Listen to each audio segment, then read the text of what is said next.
सभी को मेरा नमस्कार और जय हिंद। इस वीडियो में हम लोग ट्रिग्नोमेट्रिक आइडेंटिटीज़ के बारे में पढ़ने वाले हैं। यानी कि सबसे पहले हम ये देखेंगे कि जो ट्रिग्नोमेट्रिक आइडेंटिटीज़ हैं, तीन जो बेसिक आइडेंटिटीज़ हैं वो कैसे निकलती हैं, वो सबसे पहले देखने वाले हैं। साथ में उसके बाद इसी पर बेस्ड कुछ क्वेश्चन सॉल्व करेंगे जो कि प्रीवियस ईयर में एग्ज़ाम्स में पूछे गए हैं। ठीक है, तो जैसा कि बताया मैंने कि इस वीडियो में हम लोग डिस्कस करने वाले हैं ट्रिग्नोमेट्रिक आइडेंटिटीज़ के बारे में। तो जो मूल रूप से तीन हैं और वो तीनों निकलती कैसे हैं, फिर उसके बाद फर्दर हम आगे बढ़ेंगे ही, चार्ट बनाना सीखेंगे, उस पर बेस्ड कुछ क्वेश्चन सॉल्व करेंगे और सारी ट्रिग्नोमेट्रिक आइडेंटिटीज बनती जाएंगी। यानी कि ऐसा नहीं है कि तीन ही हैं, तीन तो मेन है, मतलब शुरुआत में हमें तीन ही मिलेंगे, फिर उस तीन से हम कैसे और सारी आइडेंटिटीज बनाएंगे वो हम लोग सीखेंगे फर्दर।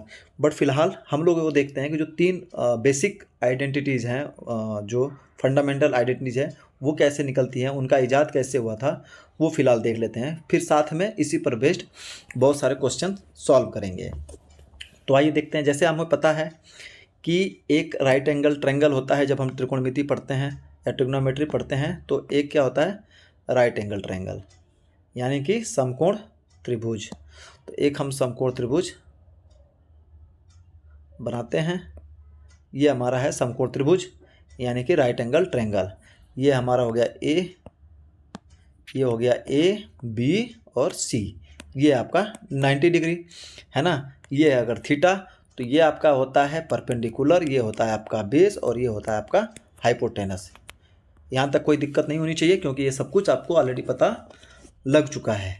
तो हमें पाइथागोरस थ्योरम पता है। पाइथागोरस थ्योरम क्या करता है, एक एच स्क्वायर बराबर P square plus B square, है ना। एच स्क्वायर बराबर P square plus B square. हम क्या करेंगे, इसी जो पाइथागोरस थ्योरम में एक बार हाइपोटेनस से इस हाइपोटेनस के स्क्वायर का जो डिवीजन करेंगे दोनों साइड, फिर इस बार एक बार परपेंडिकुलर के स्क्वायर का और एक बार बेस के स्क्वायर का, और तीन आइडेंटिटीज हमें यहीं से मिल जाएंगी। तो सबसे पहले हाइपोटेनस का करते हैं दोनों साइड में। तो ये हाइपोटेनस का स्क्वायर इसे हो गया, ये हो गया एच स्क्वायर, है ना। तो ये कट करके हो गया एक। अब इसको अलग अलग कर देते हैं, P square upon H square plus B square upon H square, है ना। अब यह एक है परपेंडिकुलर, ये है आपका, और हाइपोटेनस यानी कि जो आपका लंब है और कर्ण है उनका रेशियो है, यानी कि परपेंडिकुलर और हाइपोटेनस का जो रेशियो है वो होता है आपका साइन थीटा।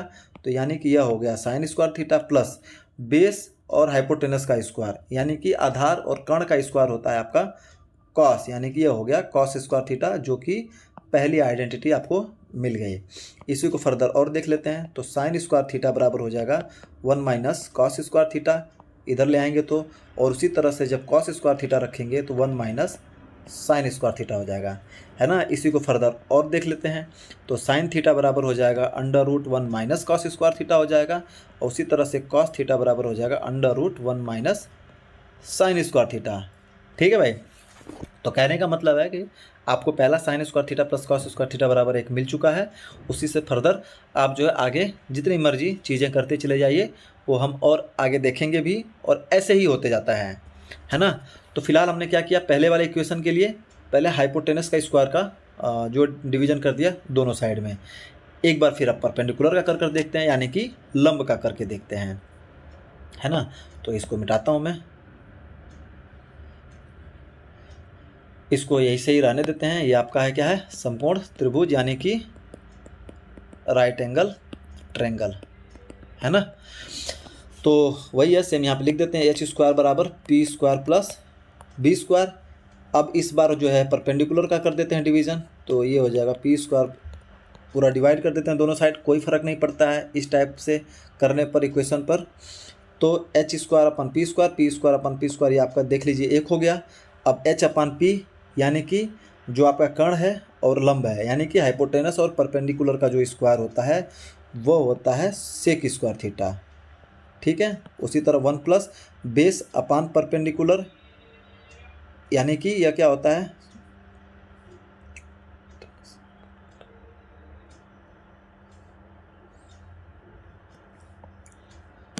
यानी कि हाइपोटेनस और परपेंडिकुलर यानी कि कर्ण अपान लंब का जो स्क्वायर होता है वो होता है cosec square theta equal to 1 plus base upon perpendicular होता है कॉट स्क्वायर थीटा। ठीक है, ये आपको मिल गया दूसरा आइडेंटिटीज़। ठीक है, यानी कि आपको हो गया कोसेक स्क्वायर थीटा बराबर 1 प्लस कॉट स्क्वायर थीटा, ये हो गया आपके पास दूसरी आइडेंटिटीज़। इसी को और सॉल्व कर सकते हैं, तो कॉट स्क्वायर थीटा बराबर हो जाएगा कोसेक स्क्वायर थीटा माइनस 1, तो कॉट थीटा बराबर हो जाएगा square root cosec square theta minus 1। ये चीज़ें और आगे बढ़ गई, इसी को फर्दर और कर सकते हैं, cosec square theta minus cot square theta बराबर 1, एक चीज़ और ये हो सकती है। ठीक है, तो कहने का मतलब है कि दूसरी आइडेंटिटीज हमें मिल गई, कोसेक स्क्वायर थीटा बराबर 1 प्लस कॉट स्क्वायर थीटा। वो कैसे मिली? पाइथागोरस प्रमेय में, पाइथागोरस थ्योरम में हमने परपेंडिकुलर यानी कि लंब के स्क्वायर का डिवीजन कर दिया दोनों साइड में, है ना। तो हमें दूसरी आइडेंटिटीज मिल गई। अब आ जाते हैं तीसरी के लिए, फिर से इसको मिटा देता हूँ मैं और आ जाते हैं, फिर से लिख देते हैं पाइथागोरस थ्योरम अगेन यहाँ पर। तो आपका हो गया एच स्क्वायर बराबर P square plus B square.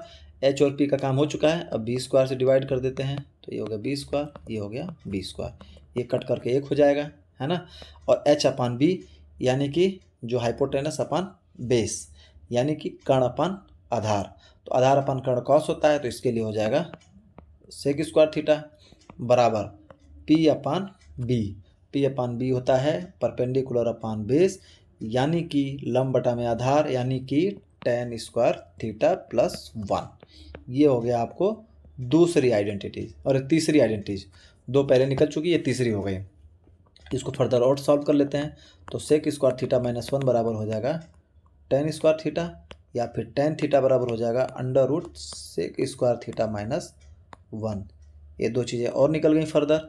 एक चीज़ और कर सकते हैं, sec square theta minus tan square theta बराबर 1, ये भी कर सकते हैं। ठीक है, तो कुल मिलाकर के हमें अभी तक 3 आइडेंटिटीज मिल चुकी हैं, तीनों की तीनों। और वो कौन कौन सी निकल कर आई हैं वो मैं अलग से यहाँ पे लिख देता हूँ। Sign square theta plus cos square theta बराबर 1 और सेक स्क्वायर थीटा बराबर 1 प्लस tan स्क्वायर थीटा और कोसेक स्क्वायर थीटा बराबर 1 प्लस कॉट स्क्वायर थीटा, है ना। तो यहाँ देखने वाली बात है कि जब आइडेंटिटीज में आते हैं तो सेक का tan के साथ कॉम्बिनेशन बन रहा है, कोसेक का कॉट के साथ और साइन का कॉस के साथ। जब हम रेशियो पढ़ते हैं तो साइन का कोसेक के साथ कॉम्बिनेशन बनता है, कॉस का सेक के साथ, क्योंकि साइन और कोसेक एक दूसरे के रेसिप्रोकल हैं। उसी तरह कॉस और सेक का, उसी तरह tan और कॉट का, है ना। जब रेशियो की बात करते हैं, आइडेंटिटीज में आते हैं तो जो कॉम्बिनेशन बनता है साइन का कॉस से, सेक का कोसेक, सेक का tan से और कोसेक का कॉट से। लेकिन जब एंगल पढ़ते हैं तो उसमें साइन का कॉस से, tan का कॉट से और सेक का जो है कोसेक से कॉम्बिनेशन बनता है ना। तो ये मोटा मोटी चीज़ ध्यान रखिएगा, कन्फ्यूजन नहीं पालना है ना। तो हमें 3 आइडेंटिटीज ये वाली हमें मिल चुकी हैं, तीनों की तीनों। इन्हीं को फर्दर इक्वल्स के इधर उधर करके और सारी बना सकते हैं। फिर आगे जब हम चार्ट पढ़ेंगे, जब एक चार्ट बनाऊंगा मैं जो कन्वर्जन होगा सारे ट्रिग्नोमेट्रिक रेशियोज़ का, तो उसमें और अच्छी तरह से सीख जाएंगे निकालना आप जो है। तो कहने का मतलब है कि आप जो है पाइथागोरस थ्योरम से सारे जो 3 ट्रिग्नोमेट्रिक आइडेंटिटीज है बेसिक, वो आप निकालना सीख चुके हैं। एक और तरीका हम लोग डिस्कस कर लेते हैं, जो दूसरा तरीका है कि अगर आपको एक आइडेंटिटी मिल गई है sign square theta plus cos square theta बराबर 1, तो उसमें करना क्या है, जैसे आप वहाँ पे परपेंडिकुलर बेस और हाइपोटेनस का स्क्वायर का डिवाइड कर रहे थे, यहाँ पे एक बार साइन स्क्वायर थीटा कर देंगे, एक बार कॉस स्क्वायर थीटा। तो एक बार फर्स्ट में साइन स्क्वायर थीटा कर देते हैं, है ना। जैसे ही साइन स्क्वायर थीटा करेंगे तो ये साइन स्क्वायर थीटा अपन sine square theta plus cos square theta अपन साइन स्क्वायर थीटा बराबर 1 अपन साइन स्क्वायर थीटा, ये कट करके एक हो जाएगा। तो 1 प्लस कॉस अपन साइन यानी कि cot square theta is equal to 1 upon sine यानी कि कोसेक स्क्वायर थीटा। ये वाली मिल गई दूसरी वाली आइडेंटिटीज। उसी तरह से नेक्स्ट में जो आपका sign square theta plus cos square theta है इज इक्वल टू 1, एक बार कॉस स्क्वायर थीटा से डिवाइड कर दीजिए, तो हो जाएगा sign square theta upon cos square theta plus cos square theta upon cos square theta बराबर 1 अपॉन कॉस स्क्वायर थीटा। ऐसे फिलहाल एक स्टेप और ऐसे ही लिख देते हैं, ताकि यह हो जाएगा आपका tan स्क्वायर थीटा और ये कट करके 1 हो जाएगा, तो +1 बराबर 1/cos, यानी कि सेक स्क्वायर थीटा, जो कि आपके पास तीसरी आइडेंटिटी है वो भी मिल गई। तो अगर आपको sign square theta plus cos square theta पता है तो बाकी दो आइडेंटिटीज़ भी निकाल सकते हैं। ठीक है, बाकी जो पाइथागोरस थ्योरम से तो आप तीनों निकाल सकते हैं, लेकिन अगर sign square theta plus cos square theta बराबर 1 पता है तो आप बाकी दोनों आइडेंटिटीज़ भी निकाल सकते हैं। ठीक है, तो कहने का मतलब है कि अगर तीनों में से कोई भी एक आइडेंटिटी पता है, ऐसा नहीं है कि ये पहले पता होना चाहिए आपको। अगर सेक स्क्वायर थीटा बराबर 1 + tan स्क्वायर थीटा भी अगर पता है ना, तो इससे भी आप ये निकाल सकते हैं। ऐसा नहीं है कि तीनों में से एक पता है तो बाकी दोनों निकाल सकते हैं। कहने का मतलब ये है, हमने sign square theta plus cos square theta को ले लिया है, बट अगर तीनों में से आपको कोई भी एक आइडेंटिटीज पता है तो बाकी आप दोनों आसानी से निकाल सकते हैं।